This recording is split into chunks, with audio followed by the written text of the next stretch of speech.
Thank you, everyone, for waiting. We had a busy meeting this morning, special meeting. I apologize for being a little late in getting started. I'll call today's meeting of the Erie Planning Commission to order for Tuesday, May 20th, 2025. Do the roll call first. I am here as chair, Richard Spiker. Vice chair, Mr. Russ. Present. Ms. Mazanowski. Present. Mr. Wazorek. Present. Also note that the director, Jackie Spry, is here, as well as our secretary, Cooper Moore. First item, approval of the April 15th, 2025 meeting minutes. Would someone care to make a motion? Motion to approve. Second? I'll second. Okay. All in favor signify by saying aye. Aye. Aye. Any public comment or correspondence? I have one correspondence, Okay. unless there's someone online. I don't think so. No, there's no, you No can't one? take public comment online. The mayor did appoint a new planning commissioner. That person hopefully will start the following month. That person has not been notified yet, so I don't want to say that they're accepting the role, but I do know that the mayor has appointed a new commissioner. So you will be fully staffed. That's good news. Thank you. Old business, saldo amendment updates. So the saldo, unfortunately, I had to delay the meeting with Troy from Michael Baker till, I think, Thursday or Friday of this week. But Troy has submitted to us a first draft of the saldo revisions, and I'm happy to send those out to you. I haven't had a moment to look at them, but I will do that by the time we meet with them, and I can send those to the commissioners if you wish to see the first draft. Would appreciate that, yes. Sure. I think I was waiting until we had a chance to go through the amendments together, and then I was going to send them out to the commissioners. But as noted in the proposal, the turnaround for the amendments is 45 days. So we're hoping by the middle of June, we should have that wrapped up and ready to go through and adopt at Planning Commission. New business. No business, nothing for subdivision and land development, nothing in rezoning. Blighted property designation. Just skip right to me on the agenda. Yeah. All right. Woo. There we go. That's loud. All right. So on the agenda today is two properties. And so both of these properties are essentially at the corner of East 10th Street and Ash. The authority owns the property at 608 East 10th Street, and the land bank owns the property at 915 Ash Street. 917 Ash has a very long history of blight, city interventions, working with the property owner. The city actually did emergency demolition on that after a court order last year. It's now a vacant lot. We've tried to work with the property owner to take ownership of that property. She has continuously dodged us, scheduled meetings, and just continued to push that off. So I seek the designation of blight on 917 Ash so that then we can go through with condemnation and declaration of taking and take possession of that property. And then 606 East 10th Street is another property that's been blighted for some time. The property owner is currently doing some alterations to the property without permits and revising some things and changing some things up. It's a commercial storefront. It's come and gone as far as its occupancy and being open and what its service to the community has been. But in its current condition, it's vacant and would serve a better purpose for the authority in the city of Erie as part of the East Bayfront Greenway Trail project, which would, with the acquisition of these two properties, would essentially give us 4 parcels right there at the corner of 10th and Ash to be kind of the center starting point of the East Bayfront Greenway Trail, and then ultimately connect with the initial phase 1, which is getting under contract here up on East 6th Street. So those two properties I'm asking the Planning Commission to designate as blighted today. A motion to designate these properties? I have a question first. Yes? Just playing devil's advocate. You said the owner was making alterations without permits. Have we tried to talk with him to find out could we get him permits to make it a functional property, or is he just? We have attempted to contact that property owner for almost 2 years currently to open a line of communication and see if there's something we could do to work together on that property, and we have had no communication with them since. And so it comes and goes. Every once in a while we see somebody at the property working, we try to engage them, they don't know anything, they're just working for somebody, they don't know who they're working for. And so we've come to a point where we're going to post the property pre-condemnation, and whether that spurs some conversation or not, this is really just kind of the Planning Commission's designation is one of about 4 steps in the process of getting the declaration at taking. So we could essentially come to an agreement and have conversation between now and, condemnation, but, I think we need to keep moving this down as fast as we can and give the authority the authorization and the ability to take the property if necessary. Okay, thank you. I'll make a motion. I'll second. Second? Motion and second. Any further discussion? Then all in favor signify by saying aye. Aye. Aye. Aye. Thank you very much. Thank you. Thank you. That'd be great, yeah. I mean, no, you can wait till the end of the meeting. I'm not going to run to the courthouse. So. No, but I mean, while I have, Yeah, if you could get it signed, and then I can just have it in the file and start the process. Okay. That'd be great. Thanks, Jackie. Thanks, everyone. You bet. Next item, action requested on the Erie Safety Action Plan. Yeah, thank you. We have Jeff Reigner from Kittleson and Associates online. Hi, Jeff. Thanks for joining us. Jeff is going. Jeff is going to give you not the full presentation, because we did have a special meeting where we reviewed the safety action plan, but in a bit of an abbreviated just recap of the safety action plan, primarily focused on the recommendations and some also next steps for the implementation grant that we'll be applying for on June 26th. That's due June 26th. So, Jeff, the mic is yours. Thank you, Jackie. Thank you, members of the commission. I appreciate the opportunity to present to you today. We have a brief summary of the information that we discussed as part of a commission work session a few weeks ago, just as a reminder of the elements of the safety action plan and what is proposed in terms of implementation as a result of the plan.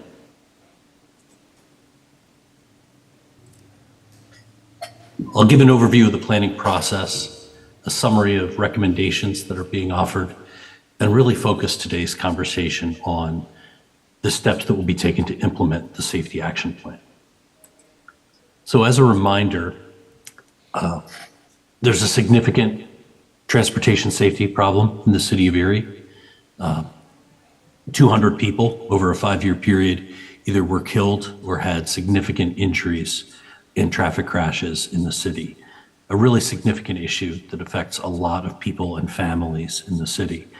As a result, the city applied for and received a $200,000 grant from the United States Department of Transportation for the Safe Streets and Roads for All program, SS4A. And that grant is being used to develop the safety action plan that you have in final draft form at this point. We undertook a significant engagement process as part of developing the plan. Any safety action plan involves both data analysis and hearing from the public to get information about their transportation safety concerns and ways that we might be able to address them. Only by having a data-driven and public-driven plan can we have successful implementation in the city. So we've spent about a year understanding existing crash conditions, meeting with the public to discuss those issues, developing draft recommendations, and then again, meeting with the public to discuss those and get feedback before coming up with the final draft plan. At the centerpiece of this plan is the concept called Vision Zero. This is an aspirational but important goal to potentially eliminate traffic fatalities in the city of Erie. It's a tall order, but based on conversations with our safety working group and with city leadership, the goal is to attempt to reach Vision Zero within 10 years by 2035, which requires a real collaborative effort among city departments and other agencies to ensure that the city streets are being addressed and that better education is being provided to all travelers on the city streets. Our process was guided by what we've called a safety working group, which is comprised of a number of city agencies as well as members of the community and members of civic organizations and other public agencies that really have a stake in safety on city streets. This group met 4 times during development of the plan, really had an opportunity to discuss concerns, to understand each other's perspectives, and really get behind development of the plan, which is especially useful because this group or some subset of it will be tasked with monitoring the implementation of the plan once it's complete.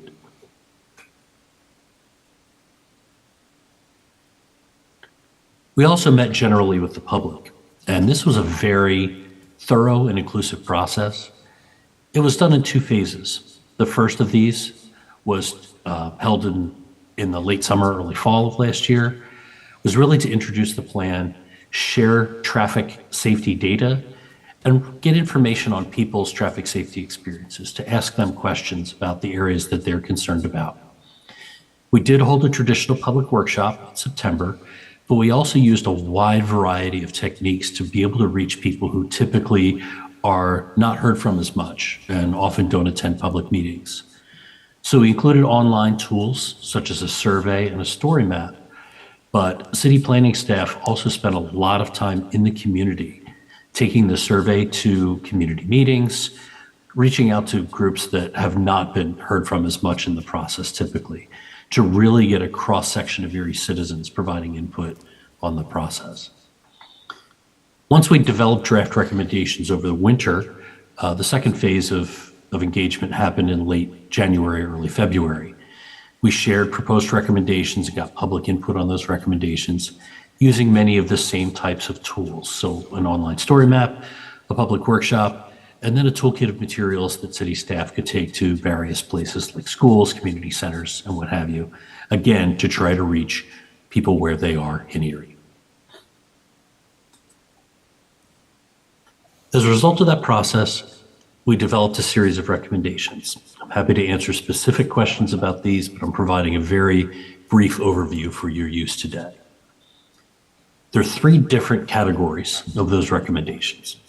One of them is specific locations, places where there have been a lot of crashes in the past or key severe crashes where improvements are appropriate. The second is so-called systemic safety recommendations, which is identifying the types of facilities that tend to have a number of crashes. By implementing countermeasures at those locations, we could potentially address crash issues before they occur. And then third is non-infrastructure, things that are not actually built on the street, things like education, enforcement, and changes to city policies and programs. In that first category, spot-specific recommendations, I'll show you an overall map. There are specific high-priority corridors. We found that about over 30%, I believe it's between 30 and 40% of fatalities occurred in these 6 corridors, the ones that are shown in dark blue on your map.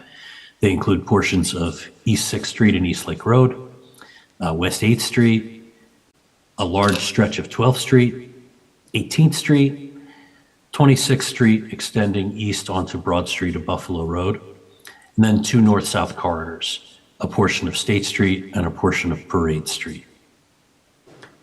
We also found that there were a number of intersections that had high incidence of either crashes or very severe crashes. Those are shown in the gold dots.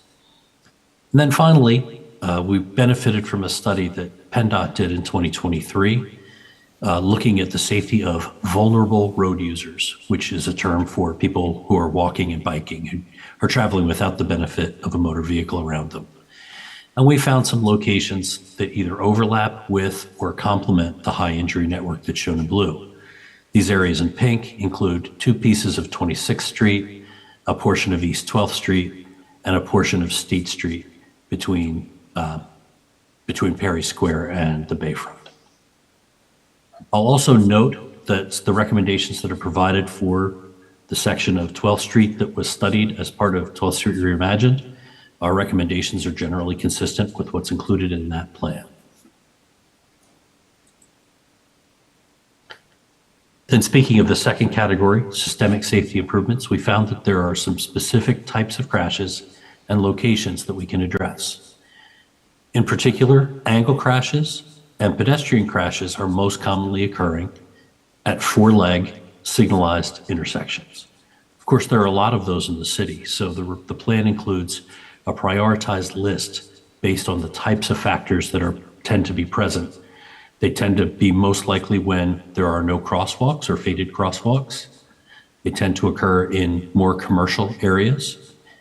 And they occur, interestingly, not immediately adjacent to schools, but in areas that are not too far from schools, indicating potentially that some of the improvements that have been taken place around schools as part of the Safe Routes to School program could potentially be expanded.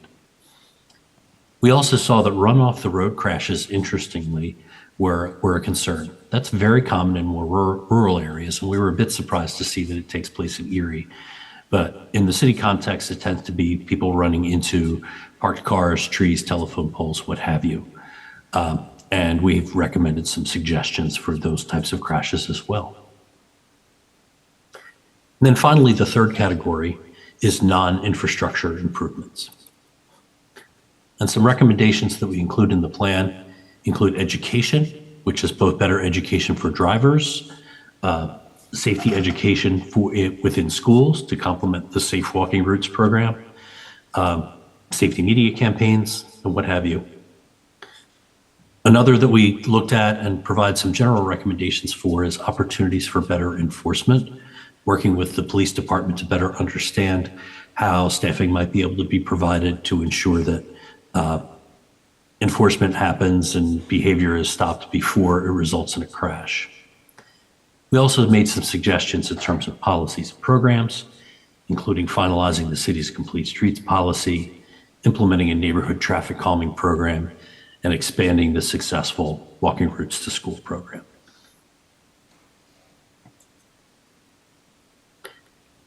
Critically today, I'd like to talk about implementing the plan. At the end of the plan are 2 pages that really, I believe, are the heart and soul of the plan. And those are specific recommendations and how they can be implemented. They include planning level cost estimates, the types of funding sources that may be available, agencies that need to be involved, either as the lead implementer or collaborators, suggested priority level, and phasing timeline.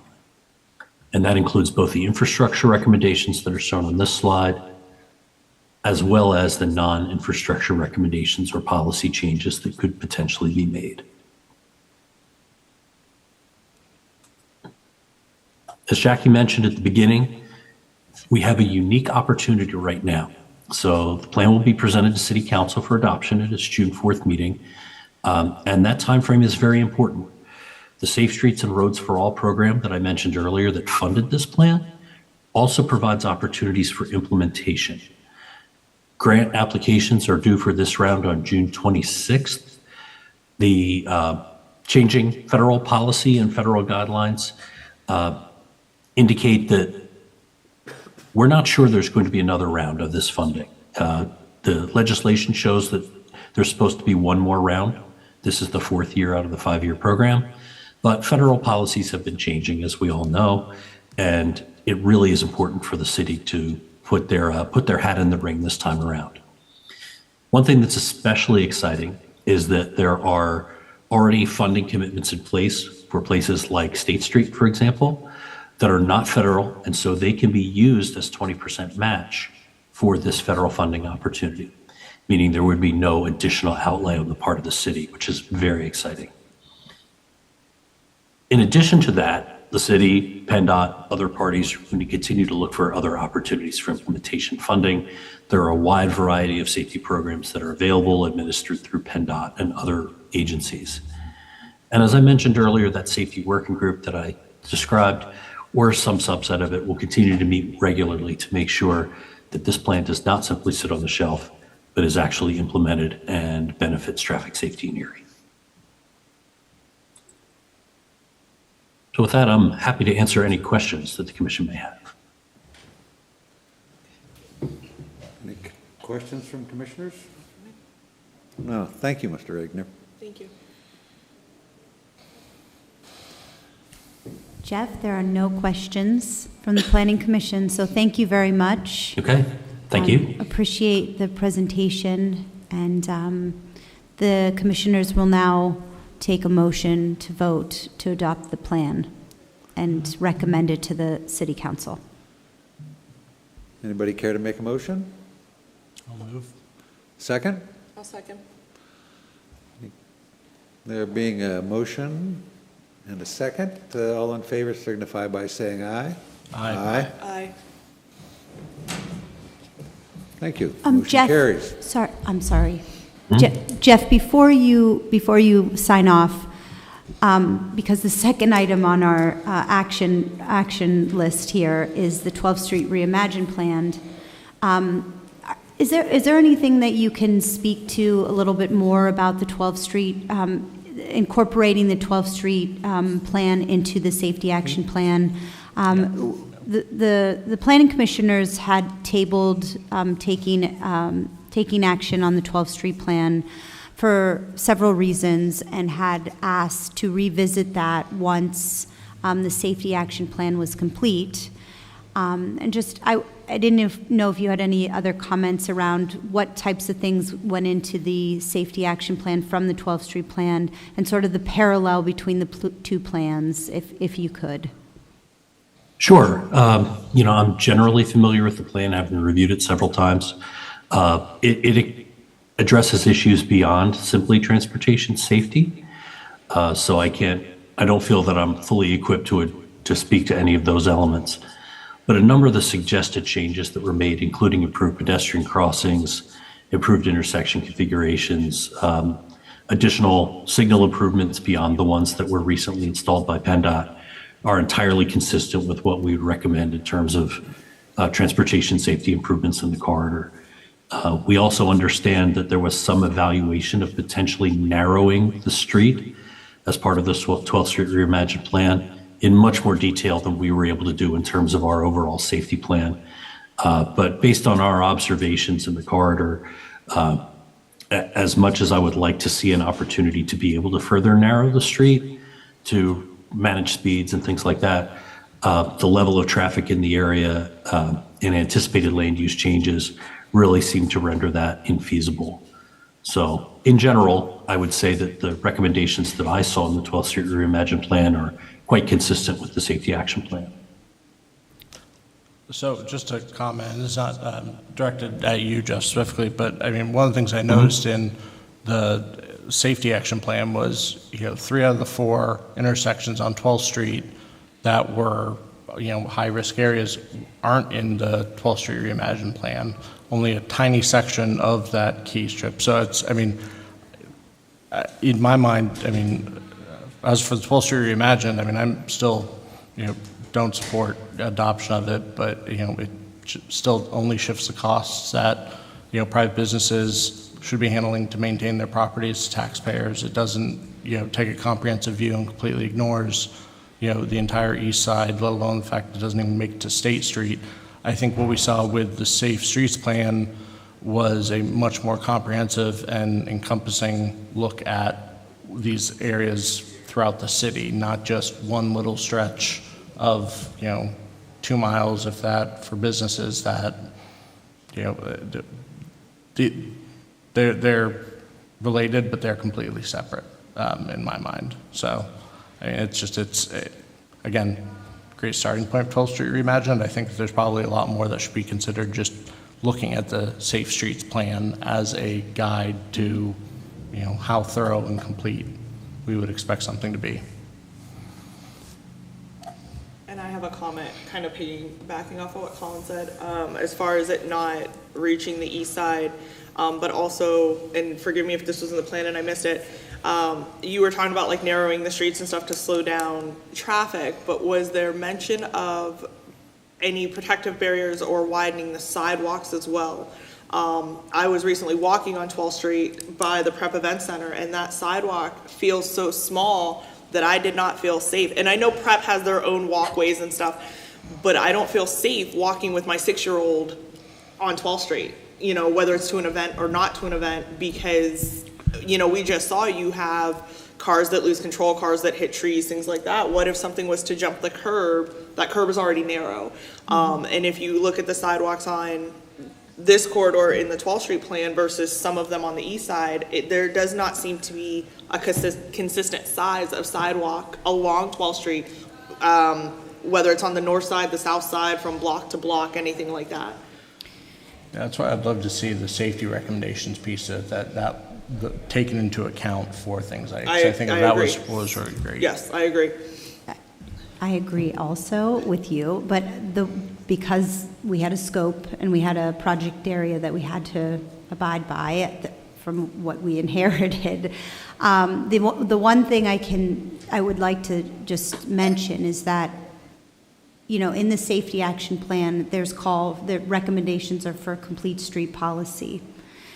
If we're looking into the future and we have a project that, you know, it doesn't necessarily address narrowing the road, but we do have some complete street aspects within the 12th Street Reimagined plan that could be emulated along the 12th Street corridor. So some of the design and the design aspects that are currently in the 12th Street Reimagined are worthy of, I feel, adopting along with the safety action plan because it addresses all of the corridor. So that's my kind of argument just specifically around the complete streets policy. The hope is that we will be able to have those conversations and eventually adopt those policies, and we'll have more influence on the design of 12th Street, all of 12th Street, not just the west side of 12th Street. But the 12th Street, like I mentioned, the 12th Street Reimagined plan does show design and show more of the complete street nature design for West 12th Street. Okay, so it's safe to say the hope is that these are gonna somewhat work in conjunction with each other to kind of say, okay, this is safe, but this is what looks good, kind of. Well, just in terms of sidewalks, I mean, the sidewalks absolutely in the 12th Street Reimagined plan were widened, there were tree plantings, the intersections were improved, there was signage that you were moving into certain neighborhoods. There was also an economic development component to the plan and land use component to the plan that is, you know, outside of the transportation piece. But some of those sort of the study area, those types of things could be replicated along 12th Street. However, that being said, West 12th is quite different than East 12th. Very much so. The land uses are different, zoning is different, to some degree. I mean, I wouldn't generalize it like that at all. I think well, there's more similarities. manufacturing for sure on the west side of 12th than there is on the. I'd like to chime in, east. I'd like to echo what Colin said, but just to add to it, I think it's insulting to us to call this the 12th Street Reimagined Plan. I think it should be called the tiny portion of 12th Street Reimagined Plan. I'm sick of talking about this plan. I think it's garbage, and it's half-baked thought that our city deserves better. And until you come to us with a comprehensive plan for all of 12th Street, I'm not going to vote in favor of this. Well, we've been asked to have action on it, so is there somebody who would like to make a motion? I'll make the motion. I'll second it. What was the motion? To vote on approving. Approving it for council, I believe. Is that what we're Yeah. motioning? I'll motion. We have a Second. motion and a second. All those in favor signify by saying aye. All those opposed signify by saying nay. Nay. Nay. I think it needs just a little bit more work. It's a great starting point, but to Jason's point, it's not 12th Street unless it includes all of 12th Street. Excuse me. Thank you. Thank you, Mr. Regner. Thanks, Jeff. Thank you. Thank you. All right. Item F. Amendments to Article 6 and definitions, and Article 7, historic resource protection of the zoning code. We don't have to wait for those few grammatical, wording changes. We can, okay. Yeah, and to make a amendment to your agenda, it should be only Article 7, as we discussed in the special meeting. We did, Article 6 is the definitions for the entire zoning ordinance. Gotcha. And we all of the definitions that pertain to historic resource protection were put into Article 7 as their own definition section. So you're only making a motion on Article 7, historic resource protection. Okay. All right. Prior to this meeting, the Planning Commission held a special meeting to review the recommended changes to language in Article 7 for HRC protection. At that meeting, we noted numerous suggestions for alterations or modification of the language. So I think the question would be, I would make a motion to recommend approval, subject to incorporation of the comments made at the meeting. I'll second it. Yeah. Motion and a second. Any other comments from commissioners? All in favor signify by saying aye. Aye. Aye. Aye. Any opposed? No. Thank you.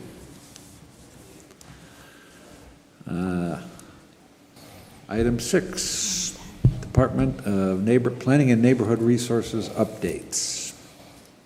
Jackie? Cooper and I will report on a few things. We have a lot going on in the planning department and neighborhood resources right now. I did want to mention about the City of Erie Comprehensive Recreation Parks and Open Space Plan. We meet bi-weekly with our consultant, and they are progressing really nicely with the analysis and research and background data of our park system. So far, they've determined that we do have 50 city-owned parks. That number varied depending on who you talk to in City Hall. But we do, what they're finding is we do have 50 city-owned parks. We are right now in the midst of embarking on the engagement piece of this plan through the summer months and into September. We're working not only with the planners and the neighborhood resource and neighborhood team leader of the department, but we're also working with the community liaison, and we're working with the New American liaison to help us reach everyone in the city of Erie. We have a full schedule of events that we'll be at, with pop-ups, going to different neighborhood groups, going to different events. We're actually at the moment, we're our community liaison, Daryl Craig, is working with the consultant to develop some flyers and materials to send home to the students of the city of Erie before school lets out, and try to engage the youth a little bit.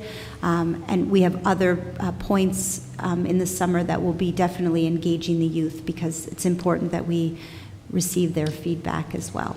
So that's where we're at. We have a schedule that we can share with you if you'd like to see where we're at, but yeah, we're moving very, very quickly ahead with that project, and seeing some really good development so far. There is a landing page now on the City of Erie's website. It's just text at the moment, but we will embed different maps on there. There'll be a pretty good presence of this project. And so please, if people have questions, drive them to that page, and certainly send them our way if they have other questions and comments. Eventually, once the consultants are finished with the youth focus, they'll be moving on to a community type survey that will be up on the website. But we really think that the pop-ups throughout the summer are going to help us, and we'll get most of our feedback that way, instead of kind of the traditional way of having meetings. So that's my update for that project. Cooper? For the tree inventory? Yes. Yeah, sure. So the ongoing DCNR grant that we have throughout the rest of this year, we published an RFP for a tree inventory and sustainable urban forest management plan. We've gotten a number of proposals back for that, and we'll be interviewing some of those firms this week, and hope to make a decision soon so that they can get out in the community and take a look at all of our trees while the weather is still nice. It's only for trees along streets, in parks, and in boulevards, in the public right-of-way. But they'll be going through the entire city and looking at all the trees so that we can make more informed decisions in the future about planting and species management, and all of that. And that work should be wrapped up by the end of this year. Is Penelec involved with any of those discussions? I know they can be a little heavy-handed when they're doing their vegetation management to trim back from the lines. Have they been part of that conversation, or I guess will they, in terms of the ongoing management, just so that we can make sure that they're following kind of our plan and rules? Yeah, they will be when we get to the Sustainable Urban Forest Management Plan. Awesome. Yeah. And the city has not ever, they've never had an inventory of the trees. I mean, our arborist has a running list of trees that have been removed or trees that have been planted, but it's never been mapped. We don't know really where all of our locations are. So this would be a first time that we'd have something like this. Also working pretty closely with the Urban Forests Committee as well. So. Yeah. The estimate is about 25,000 trees in the city, so it'll be a big inventory. We can bump that up. We can get those numbers higher. Yeah. Rookie that's part of numbers. it. Yeah. So will the goal be to establish a total population that we want, like 50,000 or something like what? Yeah, I'm sure that would be Some part sort of of the, density to. Yeah, setting. Tree canopies and green the city. Protecting historic trees. All of that would be inventoried Okay. in this project. So then this project will drive other things like setting goals for canopy coverage or protect, okay. Right. So this is just kind of our baseline. Yes. And then C, Historic Preservation Month. May is National Historic Preservation Month. The notable event at the end of the month, you all should have just received an invitation to an event next Thursday at the Art Museum from 5 to 7 p.m. to celebrate Erie's Historic Preservation Program, the one-year anniversary of our Historic Preservation Plan, and we also will be honoring the 5 locally designated historic landmarks that have gone through our application process, through our local designation program as well. So next Thursday, we have about 60 attendees and are finalizing the details for that event at the Art Museum. I hope you can come. Yes. Jackie, question related to the park survey. Does that include all the little parks? I'm thinking in Cockrell Park, there's Yale Triangle and Harvard Triangle, you know. Does it, I'm sorry, I didn't hear you. Does it include all of the, what was The little parks, the little, Yes, any city-owned property, okay, not including boulevards, of Right. course, but anything that's considered, open space, green space, would be part of this process, yes. thank you. And just real fast to clarify, just so everybody's, because I was confused, you said next Thursday? Yes. The yeah, 29th, 29th. correct? Perfect, okay. Yes. Did you receive an invitation I did. for That's that? what I was just looking Okay, up, I was 'cause I just was making like- sure. You should have received an invitation from Kyle Hannon, who's the Director of Communications. It was So- a completely separate email, that's why I wanted to double check. Yeah, yes. it was, and it's from 5 to 7 at the Art Museum. Okay. Any other Yeah. questions or comments from commissioners? I just had, I was going to ask Liz Reyes to just come up quickly and just give a little bit of an update on the Love Your Block program, since we're going to be starting that program up. Sorry to put you on the spot, Liz, but just a few of the events that are going to be going on through the summer. Hi everyone, my name is Liz Reyes. Just a little background, I did start as an AmeriCorps Vista about 3 years ago, and I was hired on officially to the city last year as a neighborhood resource coordinator, and I am now the neighborhood resource team leader. So just some background on that. Currently, we are doing Love Your Block projects. We're going into our 4th year. Traditionally, these projects have served traditionally the east side neighborhoods, mostly those neighborhoods that don't have any representation from neighborhood organizations or neighborhood groups.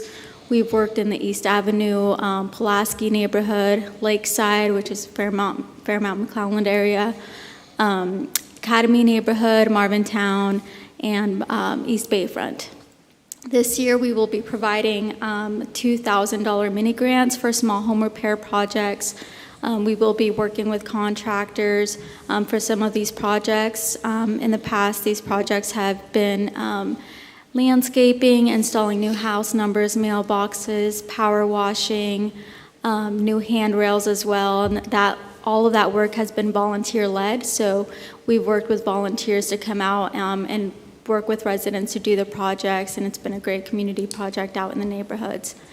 This year, we will be doing small home repair projects in 3 areas of the city. Those are Central City, Snoops neighborhood, Buffalo Road, and Central City, Snoops, and Buffalo Road. And we will also be doing dumpster cleanups with several other neighborhoods across the city. And those projects will be also paired with the 814 concerts. So we are working with the mayor's team currently to finalize that schedule and working with them, the other neighborhood groups, to see what other ways we could collaborate with them with their schedules and events that they have going on this summer as well. So we will be doing those projects. All of that information will be, once it's finalized, will be available on our webpage, our neighborhood resource webpage as well. So just a brief update on that. Do you all have any questions about that? No, thank you. Awesome. Thanks. Thanks, Liz. That's all today. All right. Thank you. Oh, item 7, adjournment. Motion. Make a motion? Second. Second. All right, we are adjourned.